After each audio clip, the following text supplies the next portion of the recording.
The great hall of Nexus Prime buzzed with the voices of 47 different species. Ambassador Kang De-ho sat quietly at the human table, watching the chaos unfold before him. The Galactic Council was in session, and today they were supposed to vote on humanity's refugee settlement proposal. For 3 months, Kang and his team had worked on this plan. Millions of displaced beings from the Outer Rim needed homes. The humans had found empty worlds, calculated resources, and created detailed settlement plans. They had done all the hard work, as usual. Dr. Park So-min leaned over to whisper in Kang's ear. "The Vexithari delegation is laughing again," she said softly. Kang nodded without turning his head. He could hear the sharp hissing sounds that passed, for laughter among the reptilian species. The council speaker, a tall Vexithari named Sithkar, stood at the center podium. His scales gleamed under the bright lights as he held up the human proposal. "We have received yet another creative suggestion from our mammalian friends," he announced. The word creative dripped with sarcasm. Several species in the hall made sounds of amusement. The insectoid Quindar clicked their mandibles in what could have been approval or mockery. The crystalline Zephyrians remained silent, as they usually did. Kang had been through this before. 15 years of service as Earth's lead ambassador had taught him to expect disappointment, but each time still stung a little. "The humans propose we give these refugees entire worlds," Sithkar continued. "They suggest we spend enormous amounts of resources on beings who have contributed nothing to our great civilization." More laughter rippled through the chamber. Captain Lee Hyunwoo, head of Human Security Forces, shifted in his seat. Kang could see the man's jaw tighten. Lee had lost friends protecting council trade routes from pirates. Those friends had died, for species that now laughed at human compassion. Dr. Park raised her hand to speak. Sithkar ignored her for several minutes before finally acknowledging her presence. "Yes, Dr. Park. Do you have something to add to this ambitious plan?" Park stood gracefully. She had given presentations to this council hundreds of times. Her terraforming research had helped create homes for dozens of species. Her medical discoveries had saved billions of lives across the galaxy.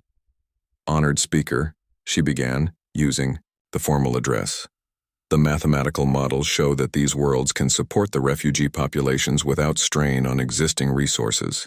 The economic benefits would actually increase trade revenue by 12% within 5 years. Mathematics, Sithkar repeated the word like it tasted bad. Always with the numbers, these humans. They think everything can be solved with their primitive calculations. A Corvin delegate spoke up from across the room. Perhaps the humans should stick to simpler tasks. Leave the big decisions to species with more evolved thinking. The hall erupted in approval. Clicks, chirps, growls, and hisses filled the air. Kang sat perfectly still, his hands folded on the table. His face showed nothing, but inside, something was breaking. This was not the first time.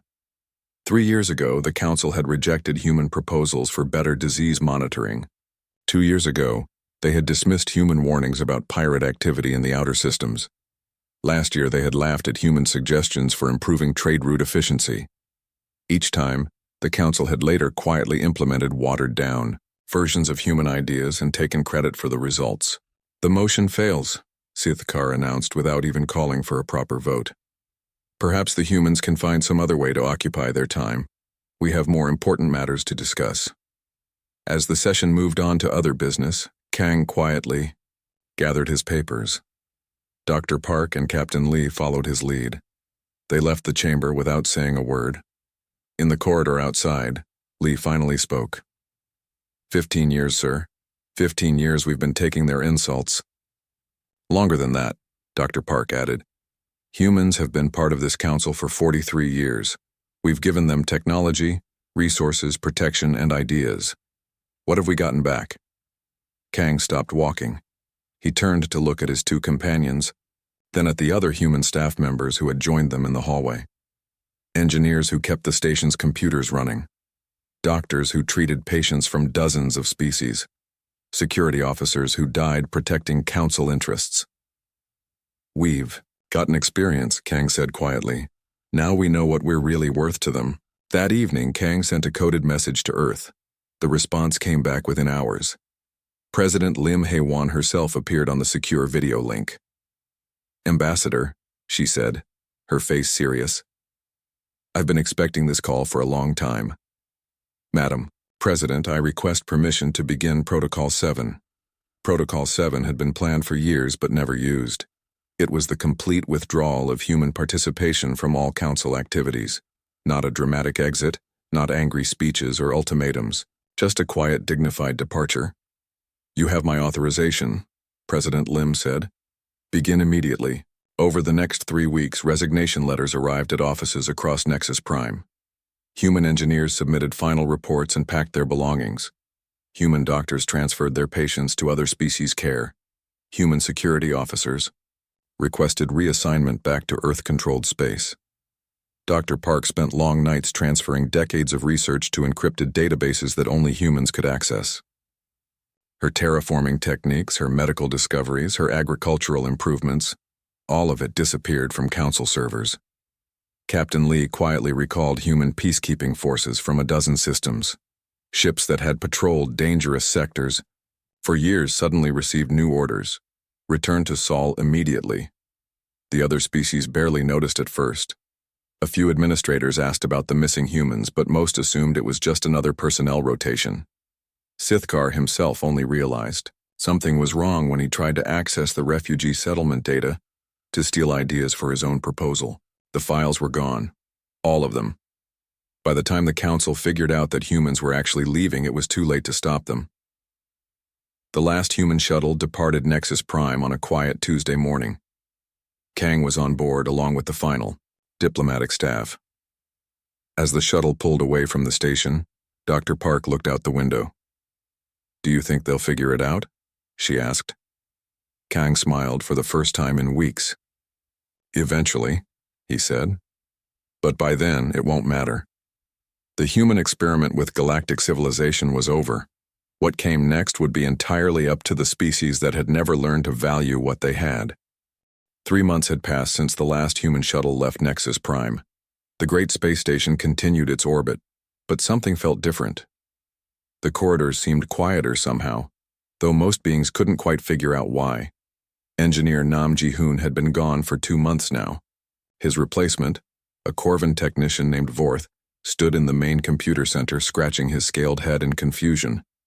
The master control systems were showing error messages he had never seen before. "Station AI," Vorth called out to the computer. "Run diagnostic on navigation systems." Unable to comply, came the mechanical response. "Required maintenance protocols not found." Vorth frowned. The navigation systems had worked perfectly for decades. Everyone knew the station's computers were incredibly advanced, though no one remembered exactly who had designed them. The technology seemed to update itself automatically, but now things were breaking down. In the medical bay, Dr. Zexthuri was having her own problems. The advanced patient monitoring systems that had helped her save countless lives were beginning to fail. Readouts became unclear.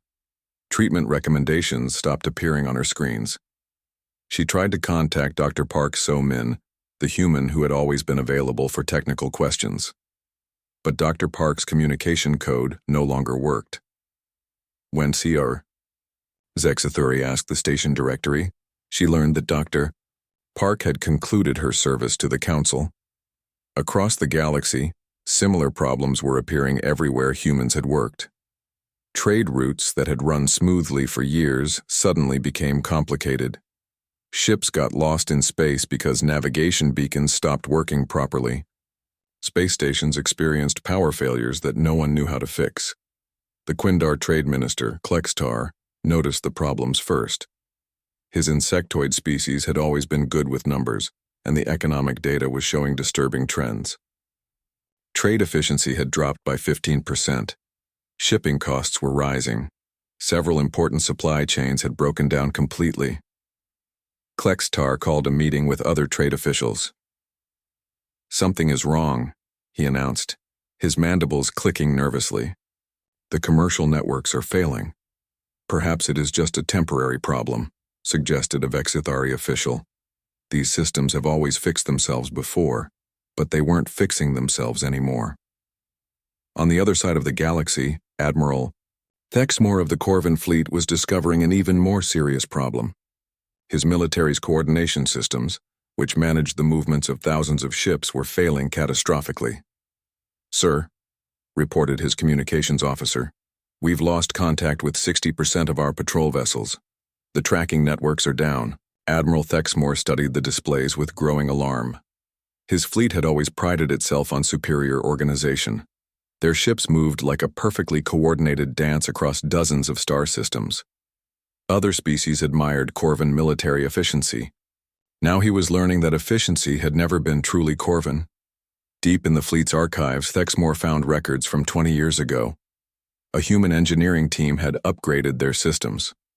At the time, the Corvins had assumed the humans were just following Corvin designs. But looking at the technical specifications now, Thexmore realized the truth. The humans had built everything. Meanwhile, in the Outer Rim territories, something much worse was happening. Pirate attacks had increased dramatically. Ships that used to travel safely through well-protected space lanes were being destroyed or captured. The protection hadn't come from visible patrol fleets. It had come from hidden monitoring networks, advanced warning systems, and sophisticated tracking technology that made it impossible for pirates to operate without being detected. All of that was gone now. Captain Yulvan of the merchant vessel Star Runner sent a desperate message to Council headquarters. "We need immediate assistance. 3 cargo ships attacked in the Kepler sector. Where are the patrol fleets?" The response from Nexus Prime was embarrassing. "We are experiencing technical difficulties with our security coordination systems. Please stand by." Captain Yulvan had been flying these routes for 15 years. He remembered when the space lanes had suddenly become much safer, though no one had announced any new security measures. Pirates had simply stopped being a problem. Now they were back, and worse than ever. On Nexus Prime, Counselor Velthara of the Zephyrian delegation was one of the few beings trying to understand what was happening. Her crystalline species had always been more observant than others, and she had noticed patterns the others missed. The failures weren't random. They all involved systems that had been designed or maintained by humans. Velthara accessed the station's personnel records. What she found disturbed her greatly. Over the past 40 years, humans had been involved in almost every major technological improvement to Council infrastructure: medical systems, navigation networks, computer security, trade route optimization, military coordination. Humans had worked on all of it. And now they were gone. She tried to contact Ambassador Shin Yujin, one of the few humans who had maintained minimal diplomatic contact after the departure. The call took 3 days to connect, and when it did, Shin's response was polite but unhelpful. "I'm sorry, Counselor Velthara, but humanity has chosen to focus on internal development at this time. Perhaps the Council's technical staff can assist you with any problems you're experiencing. But we don't understand how these systems work," Velthara admitted. "Your people built most of them." "I'm sure you'll figure it out," Shin replied. Humans were never considered particularly intelligent by Council standards. If we could build these things, surely more advanced species can maintain them. The connection ended, leaving Velthara staring at a blank screen. In the Council chambers, tempers were rising. Species blamed each other for the growing problems. The Vexthari accused the Corvins of military incompetence. The Corvins blamed the Quindar for economic mismanagement. Everyone was pointing fingers, but no one wanted to admit the obvious truth. Speaker Sithkar called for order, but even his voice sounded less confident than before. The great hall that had echoed with laughter just months ago now buzzed with worry and anger. Outside the station's windows, space looked the same as always. Stars shone in the darkness, planets continued their orbits, and ships moved between distant worlds. But the galaxy was changing. The quiet departure of one seemingly unremarkable species was causing cracks to appear in the foundation of galactic civilization, and those cracks were growing wider every day. 6 months after the humans left, the galaxy was falling apart. On the Thraxan colony world of Kethmore, colony leader Zultek watched his people die. The plague had started small, Just a few cases of unusual fever in the outer settlements. Now it was spreading through the population like wildfire. Zulthek remembered Dr. Yu Minji, the human scientist who used to visit their world twice a year. She had always been interested in Thraxan biology, asking questions about their immune systems and taking samples of local diseases. At the time, it seemed like harmless research. Now Zulthek understood what Dr. Yu had really been doing. She had been watching for exactly this kind of outbreak. His communication officer brought disturbing news. Sir, we've sent requests for medical assistance to the council. They say they're still experiencing technical difficulties with their response systems. What about direct contact with human space? Zulthek asked. We tried, sir. We got an automated response directing us to contact the appropriate council authorities for medical emergencies. Zulthek's mandibles clicked in frustration. The appropriate council authorities were helpless. Without Dr. Yu's research team, no one understood Thraxan biology well enough to develop treatments quickly. The death count rose to 50,000. Then 100,000, then more. Meanwhile, in the core systems, the economic collapse was accelerating. Economist Kim Yoon-soo had left behind detailed predictive models about galactic trade, but they had been stored in human-controlled databases that were now inaccessible. Minister Klextar of the Quindar found himself desperately trying to reconstruct trading algorithms that had seemed simple when they were working. Currency exchange rates fluctuated wildly. Supply chains that had operated smoothly for decades broke down completely. How did the humans make this look so easy? Klextar asked his assistant. Perhaps because they did all the difficult work where no one could see it, the assistant replied. It was a disturbing thought. For years, the council had assumed that galactic commerce ran itself. Markets found balance automatically. Trade routes optimized themselves. Economic problems solved themselves before anyone even noticed them, but they hadn't been solving themselves. Somewhere in the background, human analysts had been constantly monitoring, adjusting, and preventing crises before they could develop. Now those analysts were gone, and every small problem became a major disaster. The military situation was even worse.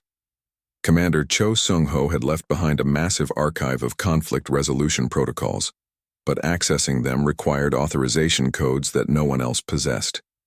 Without these protocols, old tensions between species were flaring up. Again, the Corvin-Nexari border dispute, which had been dormant for 8 years, erupted into open warfare. The Vexthari began claiming territory in systems they hadn't visited for decades. Admiral Thexmore tried to coordinate a peacekeeping response, but his ships couldn't communicate effectively with other species' fleets. The translation systems that had made interspecies cooperation possible were failing. Sir, his communications officer reported, we're receiving contradictory orders from the council. 3 different species are claiming authority over this sector. What would Commander Cho have done? Thexmore asked. It was a question many beings were asking these days. What would the humans have done? On Nexus Prime, the council chambers had become a battlefield of words and accusations. Speaker Sithkar no longer bothered with formal procedures. Every session devolved into chaos within minutes. The Corvins are hoarding medical supplies, accused a Thraxan representative. We don't have medical supplies, Thexmore shot back. Our manufacturing systems are down. Then why don't you fix them? Demanded a Quindar delegate. Because we don't know how, Thexmore admitted. The humans built them. The admission hung in the air like a toxic cloud. For the first time, someone had said it out loud. The humans had built everything. Counselor Velthara stood to address the chaos. Her crystalline form caught the light as she spoke in her clear musical voice. Fellow beings, she said, we must face the truth. Our civilization has been dependent on human knowledge and human work for decades. We treated them with contempt, and now they have left us to manage systems we never understood. Nonsense, Sithkar hissed. We are advanced species. We don't need primitive mammals to run our civilization. Then why, Velthara asked quietly, is our civilization collapsing? The question echoed through the chamber. No one had a good answer. Reports continued to pour in from across the galaxy. Mining operations on 12 worlds had shut down because their automated systems were failing. Hospital ships were stranded in space because their navigation computers had stopped working. Entire sectors were going dark as communication relays failed. Dr. Zexthuri made a disturbing discovery in the medical archives. Nearly every major medical breakthrough of the past 30 years had human scientists listed as contributing researchers. But those contributions had been buried in footnotes while other species took credit for the discoveries. The plague treatments that had saved billions of lives, the surgical techniques that had revolutionized medicine, the diagnostic tools that every doctor used daily. Human fingerprints were on all of it. Now those humans were gone and medical knowledge was regressing rapidly. In the Outer Rim, Captain Yulvan's merchant fleet had joined with others to form armed convoys. Piracy had become so bad that single ships couldn't travel safely anywhere. "Remember when we used to complain about too many security regulations?" Yulvan said to his crew. "I'd give anything to have those regulations back now." His navigator, a young Zephyrian named Kithara, was studying old patrol records. "Captain," she said, "look at this. For the past 15 years, pirate activity dropped by 90%. But there's no record of any major military operations against them." "What happened to them then?" "They were being tracked," Kithara realized. "Someone was monitoring their movements, predicting their attacks, and warning potential victims. The pirates couldn't operate because someone always knew where they were going to strike." "The humans," Yulvan said. "The humans," she agreed. Back on Nexus Prime, Speaker Sithkar sat alone in his private office. The lights were dimmed because the station's power systems were becoming unreliable. His computer screen showed reports of disasters from across the galaxy. A communication request appeared on his desk. It was from his own home world. The message was brief, but devastating. "Sithkar, your government has fallen. The people blame you for the human departure. Do not return." He stared at the message for a long time. His own species, the mighty Vexathari, had turned against him. The beings who had laughed loudest at human proposals were now paying the price for their arrogance. In the distance, he could hear shouting from the council chambers. Another session had dissolved into chaos. Soon, he knew, the council itself would collapse. The humans had departed in silence, and the galaxy's greatest civilization was crumbling. 1 year had passed since the humans left. The galaxy was dying. Counselor Velthara stood at the observation deck of her personal ship, staring out at the Sol system. Behind her were the desperate representatives of 46 species. The 47th species, humanity, waited somewhere in the star system ahead. "Are you certain they'll agree to meet with us?" asked Admiral Thexmore. His once proud uniform was wrinkled and stained. The great Corvan military had been reduced to scattered groups of ships barely able to maintain order in their own territory. "I'm not certain of anything anymore," Velthara replied honestly. "But we have to try." The delegation's journey to human space had been a nightmare. Pirates had attacked them twice. Navigation failures had left them stranded for 3 days in empty space. Their life support systems had malfunctioned, nearly killing everyone on board. It was a perfect example of what the galaxy had become without human oversight. Dr. Zexthuri joined them at the observation window. The medical officer looked exhausted. She had been working around the clock trying to treat plague victims, but without access to human research, her efforts were mostly hopeless. "My planet has lost 3 million people," she said quietly. 3 million dead because we were too proud to listen to human warnings about disease monitoring. Minister Klextar clicked his mandibles nervously. "My species' economy has collapsed. Completely. We're trading with worthless currencies and broken systems. The Quindar civilization may not survive another year." Even former Speaker Sithkar was with them, though he stayed away from the others. His government had fallen, his species had exiled him, and his career was destroyed. But he had insisted on coming, saying he owed humanity an apology. "Incoming transmission," announced the ship's communication officer. The view screen activated, showing a human face none of them recognized. The woman wore a simple military uniform with Korean text on the name tag. "This is General Park Dong-min of the Seoul Defense Force," she said in perfectly clear galactic standard. "You are approaching restricted space. State your business." Velthara stepped forward. "General, I am Counselor Velthara representing the Galactic Council. We request an audience with human leadership." "The Galactic Council?" General Park's expression didn't change. "I'm not familiar with that organization. Are you referring to the group that recently voted to expel humanity from galactic affairs?" "We never voted to expel you," Velthara protested.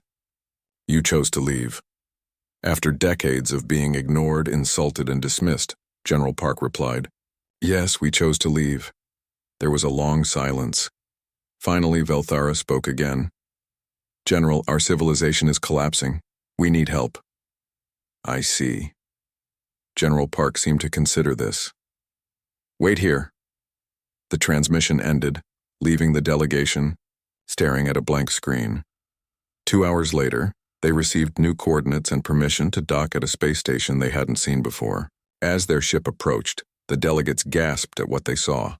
The station was enormous, easily 3 times the size of Nexus Prime. Its design was sleek and advanced, clearly built with technology far superior to anything the Council possessed. Defensive platforms surrounded it, bristling with weapons that looked nothing like the military hardware they were familiar with. "When did humans build this?" Admiral Thexmore whispered. "More importantly," added Dr. Zexthery, "how did they build it so quickly?" They docked without incident, though all of them noticed the security scanners and automated defense systems monitoring their every move. Human technology had clearly advanced far beyond what the Council had ever seen. The delegation was escorted through corridors filled with busy humans going about their work. Everyone looked healthy, confident, and purposeful. It was striking contrast to the chaos and desperation they had left behind. They were brought to a conference room where 3 people waited for them. The delegates immediately recognized Ambassador Kang Dae-ho, though he now wore different insignia. Beside him sat a woman they didn't know, and a man in military uniform. "Counselor Velthara," Kang said formally. "I present President Lim Hai-wan of the Human Colonial Alliance and General Park Dong-min, whom you've already met." President Lim was a small woman with graying hair and sharp eyes. She gestured for the delegates to sit. "You said your civilization is collapsing. Explain." For the next 3 hours, the delegates told their story. They described the failing infrastructure, the economic breakdown, the military chaos, and the millions of deaths. They admitted that most of their advanced technology had been built or maintained by humans. President Lim listened without comment. When they finished, she was quiet for a long moment. "You're asking us to return," she said, finally. "Yes," Velthara replied. "We're prepared to offer significant concessions.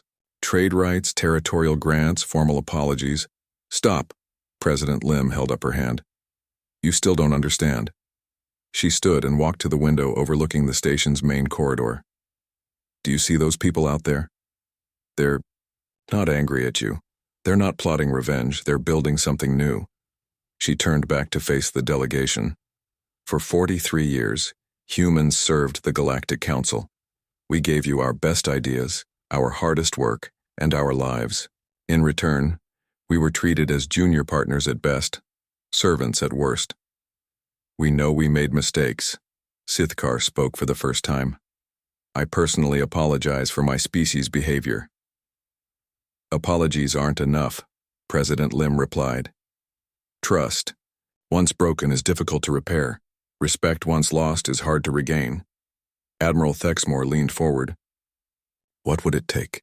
What do you want from us?" President Lim returned to her seat. "First, acknowledgement. Official recognition that human contributions built and maintained galactic civilization. Second, equality. No more junior partnerships or dismissive treatment. Third, guarantees. Legal protections ensuring that no species will ever again be marginalized or ignored." She paused, studying their faces. "But most importantly, we want partnership.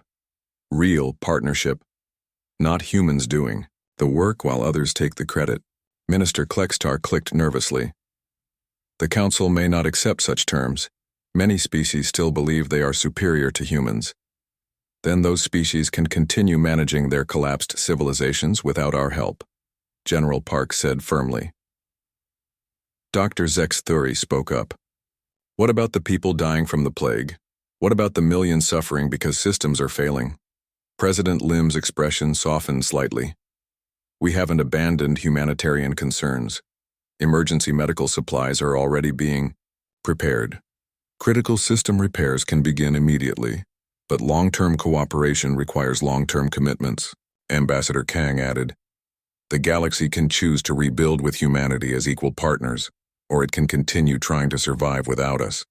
But the old relationship, where humans did the work and others took the glory, that's over forever. Velthara looked around at her fellow delegates. She could see the defeat in their eyes. They had come hoping to convince humanity to return as before. Instead, they were being offered a completely new arrangement. How long do we have to decide? She asked. The emergency aid begins regardless of your decision, President Lim said. But for everything else, you have 30 days to restructure your government and ratify the new partnership terms. She stood, indicating the meeting was over. Councillor Velthara, you and your delegation are welcome to stay and observe our society. See what we've built. Understand what we're offering. As they left the conference room, Sithkar whispered to Velthara, They hold all the power now. Yes, she replied, and we gave it to them by never recognizing they had it before.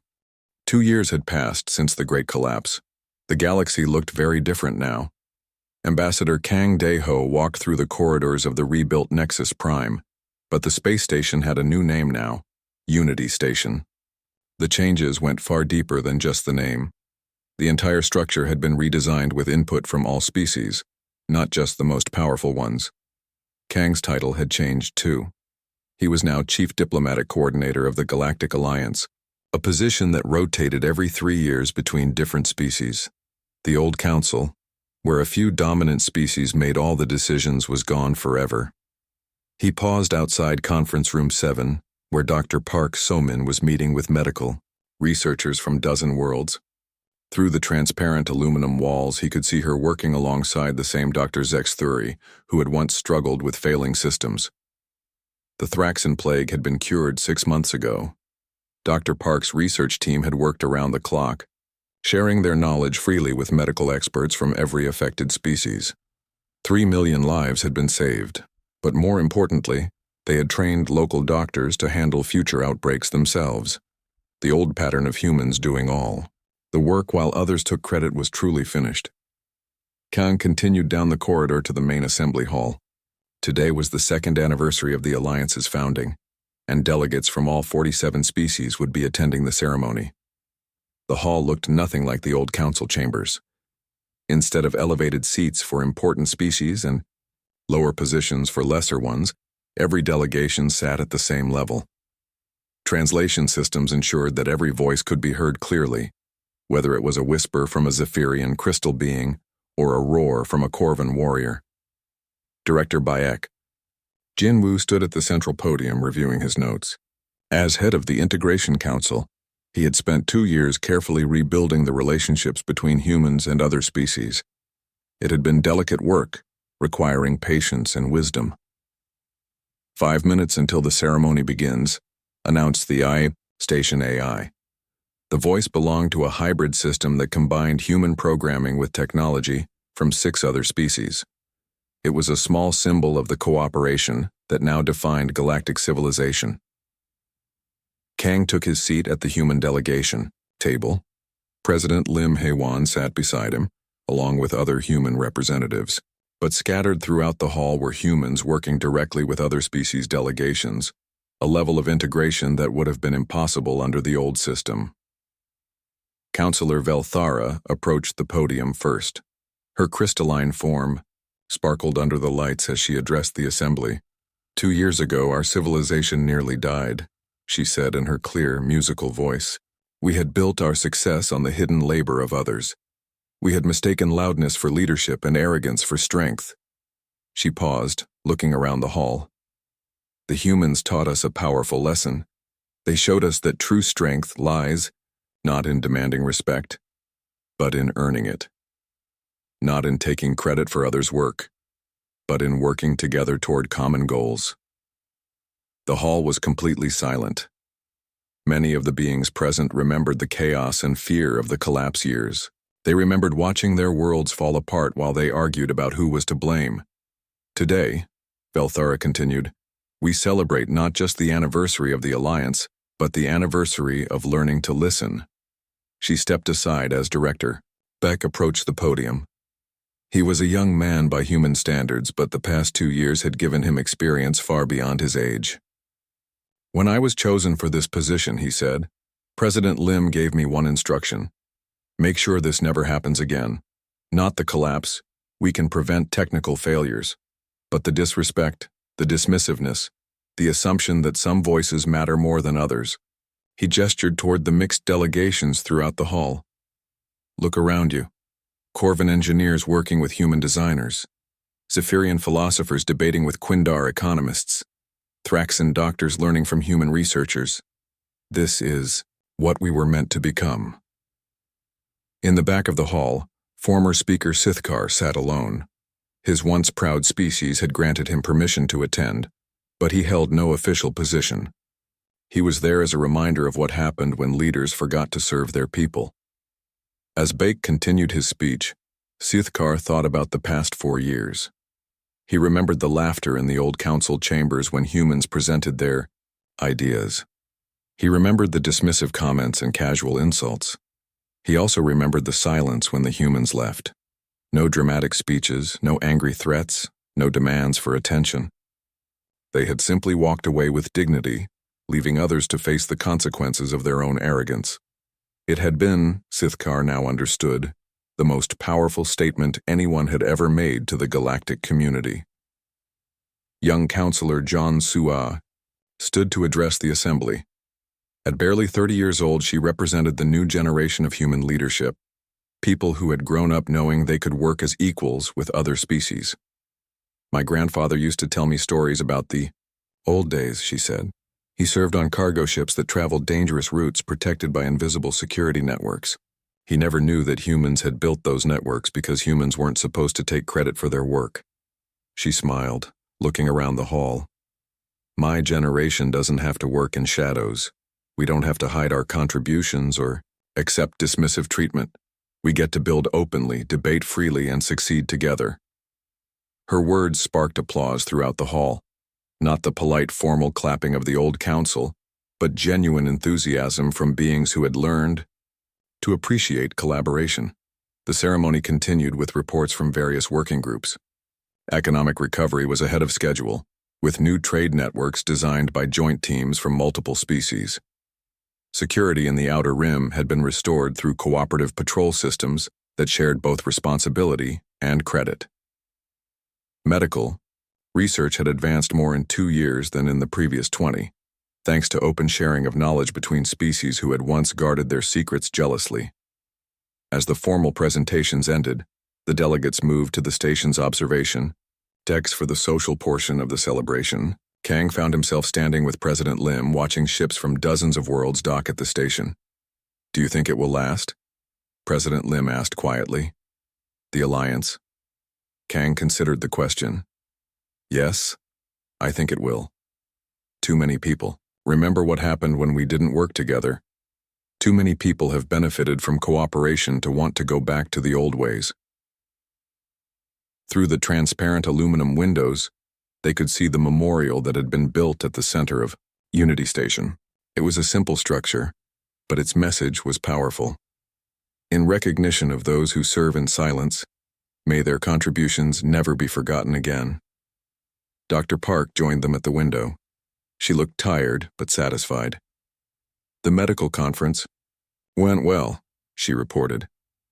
We've agreed to establish permanent research exchanges between all 47 species. Any resistance? President Lim asked. Less each year, Dr. Park replied.